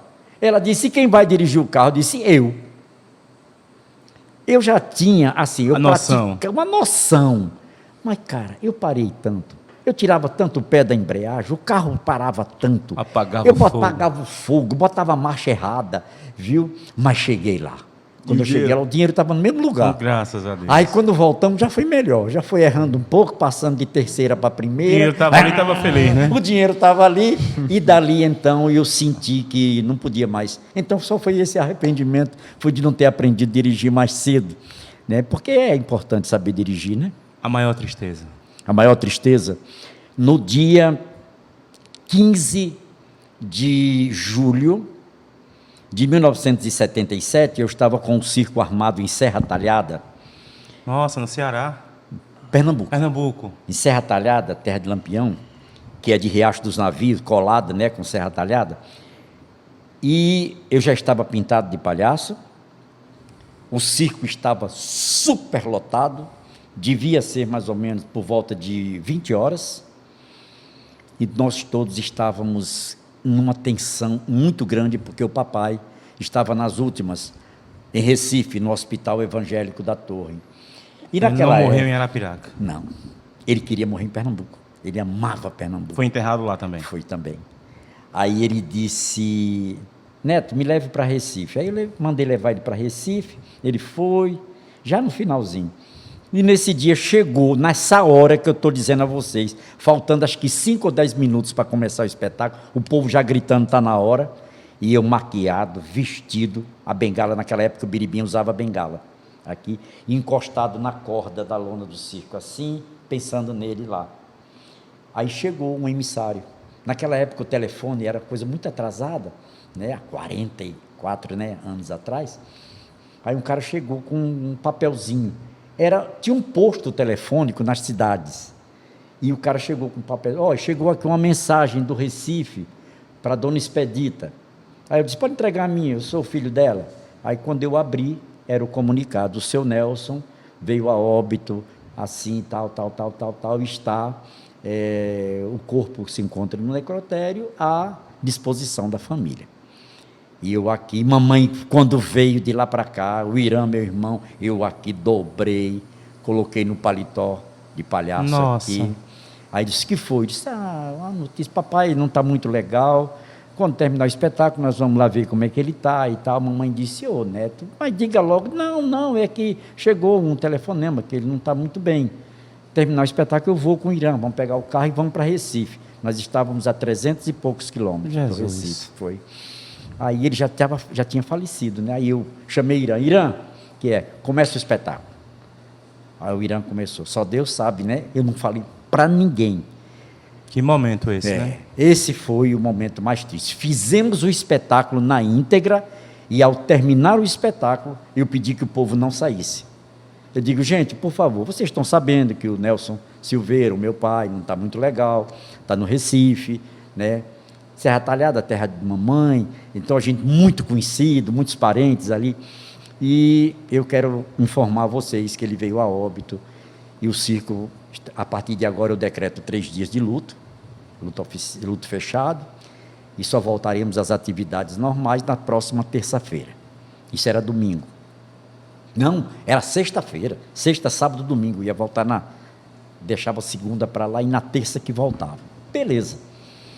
E terminou, o pessoal foi para casa tudo em silêncio, sem música, todo mundo... Como deveria ser, né?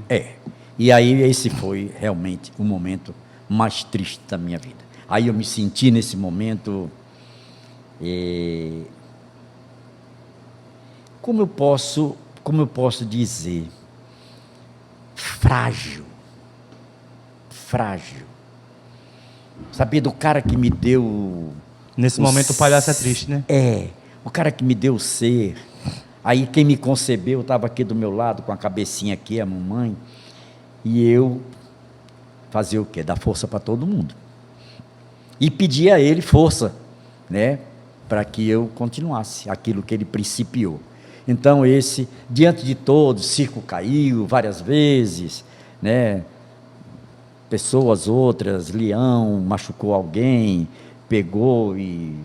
Enfim, mas perdeu o Nelson Silveira, perdeu o meu mestre, né?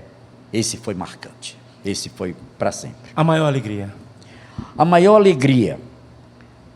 alegria foi quando nasceu a minha primeira filha, né? A Elga, que nasceu aqui em Arapiraca, 1974, na Casa de Saúde Nossa Senhora de Fátima, fazia esquina com a Rio Branco, aqui, que era uma clínica ali do Dr. Pedro Nivaldo, que foi um dos meus padrinhos de casamento, Dr. Pedro Nivaldo, com a Aninha, a finada Aninha, a esposa dele. Então, quando eu vi, eu digo, Deus do céu, é vida da minha vida, Senti é isso sangue também. do meu sangue. Senti isso com a Camila também. Sabe? Isso, você não tem palavras para inenarrável. expressar tamanha alegria, mas essa foi a maior alegria da minha vida, foi essa, quando a minha primeira filha nasceu. E agora com essa última, né, a Malu, Maria Luísa, que é a única paulista que eu tenho, aqui a Malu. Que a Malu, eu assisti o parto, né? Eu acompanhei todo o processo, foi rápido demais o nascimento dela, que foi inclusive no dia do impeachment da Dilma, que ela nasceu ali. E quando o Malu veio, pai, nossa senhora, eu chorava, eu ria, meu Deus do céu, os sentimentos se misturavam, lágrimas com riso, coração disparava, e eu queria pegar, eu queria, e fui eu quem cortei o cordão umbilical, né, dela ali. Foi a coisa mais linda do mundo também, por as duas grandes alegrias da minha vida. Defina Deus na sua vida.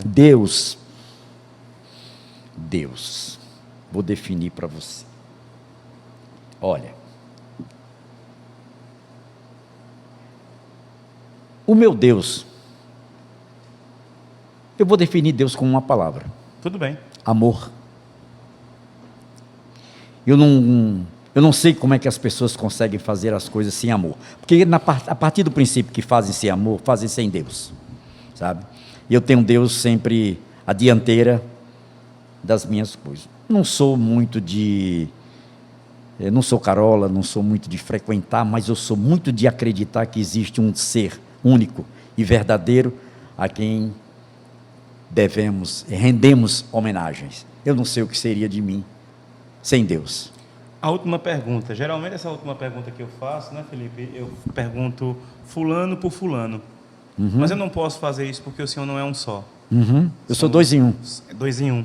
Então, ao invés de dizer Felipe por Felipe, defino Felipe por Felipe, eu vou dizer Biribinha por Teófanes. Os dois, na verdade, são uma coisa só. Os dois gostam de tudo, o que um gosta, o outro também. No final de tudo, eles se unificam aqui na conversa. No final, eles se unificam. Toda, né? Eles se unificam. Então, quando eu digo que eu sou 2 em 1, nesse momento que me faz essa pergunta, viu? Um se transforma em 2. Então, é isso aí. Os dois se unificam e os dois representam, fazem um contexto de uma coisa só. Então valeu a pena? Muito valeu a pena. Demais até. E eu fico muito agradecido, Felipe, a você, Wendel, né, por esta grande oportunidade num momento tão difícil como esse que estamos vivendo, de tantas perdas, né, mas também de muitos ganhos. Eu descobri coisas que eu não sabia que sabia fazer. Eu não sabia que eu sabia pintar uma casa, que eu sabia fazer um móvel, sabe? Eu não sabia que eu sabia lavar prato tão bem. E fazer o café da manhã, preparar a mesa, chamar minha esposa e meus filhos. E passei também a valorizar um pouco mais essa parte, que eu sou um grande defensor da mulher, né? Mas eu não sabia que era tão importante, que era tão trabalhoso, que era tão sagrado preparar um alimento, principalmente o primeiro do dia, que era o café da manhã, e ela, ao se acordar, já ter uma louça lavada, um café servido, né? De tantos que ela fez para mim, e para meus filhos. Então, eu, nesse momento tão difícil, onde eu não posso ainda abraçar alguém, né? Mas eu já estou me preparando e eu gostaria de fazer o lançamento aqui, com a permissão de vocês, sim, claro, de uma coisa chamada Fila Cidade. A Fila Cidade foi um nome que eu dei a uma fila da felicidade. E isso vai acontecer quando eu erguer o meu circo. Eu gostaria de estar de braços abertos, pintado de palhaço, e ver uma fila bem grande, né, de pessoas a receber o meu abraço. Coisa boa. O abraço do palhaço, o abraço do Teófane, do homem, né? E sentir, na verdade, o que eu sempre senti, o bater forte do coração do meu amigo, aqui perto do meu coração. Beijo para vocês todos, um abraço, um beijo no coração. Teófanes Silveira Biribinha. Isso. Obrigado pela honra. Obrigado por esse presente, estou todo arrepiado. Muito obrigado. Muito obrigado de verdade pelo ensinamento de hoje, né? Teremos que ter uma parte 2 dessa entrevista, e nós teremos, né? Futuramente nós teremos, mas o que eu posso dizer ao senhor, dos 3 episódios que eu planejei para isso, o senhor foi o primeiro. E eu me sinto muito honrado em poder receber aqui o mestre, o professor, o maior artista circense de Arapiraca. Muito obrigado. E aquele que Arapiraca realmente tem que render todas as palmas para o senhor. Obrigado. E só encerrando, mais uma vez, obrigado. Dizer também que você falou que fica agradecido com o Felipe pelo que eu fiz, mas eu é que tenho que realmente agradecer, porque sempre que vocês fazem isso comigo, me dão uma grande oportunidade de aprender mais. Às vezes tem coisas que eu nem achava que poderia dizer, nem sentir, mas a provocação de vocês, né, faz com que eu entenda isso, e por esse motivo eu saio daqui hoje muito mais rico do que o que eu cheguei. Coisa boa, obrigado. Coisa maravilhosa. Muito obrigado. Felipe, que missão cumprida. Massa demais, né? Que hashtag maravilhosa. Essa é a 17 de hoje, né? Não é à toa que o filho dele é tão Né? humilde, porque Não. o cara dá uma aula dessa pra gente e diz que aprendeu. É verdade, quem aprendeu foi a gente, né? Aprendeu foi a gente. Quem aprendeu foi a gente. Não é à Por isso que bom que a gente não puxou tudo para ficar a parte 2, né? Para ficar a parte 2 dessa entrevista, né? A 2, 3, porque realmente o conteúdo é muito grande e chega, pode-se dizer até infinito, O homem é um porque poço ter infinito. 42 personagens não é à toa, não é verdade? E que bom que a gente pode vivenciar, que bom que você foi homenageado em vida, né, com essa escola circense, recebendo não o seu nome de batismo, mas o seu nome de carreira, que é o Biribinha, que se mistura e se unifica ao Teófane Silveira. Arapiraca deve se orgulhar muito de ter um artista como o senhor, porque agora é filho da terra, porque recebeu o título de cidadão da cidade, e ter um filho como o senhor na terra. Eu sei que no infinito, no lugar que se possa dizer, aquele casal que ele trouxe ao mundo deve estar muito orgulhoso. Muito Muito sem orgulhoso. dúvidas, sem dúvidas. Parabéns. E sempre que eu estou em algum lugar assim, eu percebo, né? Eu já olhei ali 2 cadeiras, né? Que sempre onde eu estou, tem sempre 2 cadeiras, 2 cadeiras. que as pessoas podem pensar que estão vazias. Uhum. Mas com certeza eles 2 estão aí sentados e aplaudindo Que nós coisa 3. maravilhosa. Nós Que coisa 3 aqui. maravilhosa.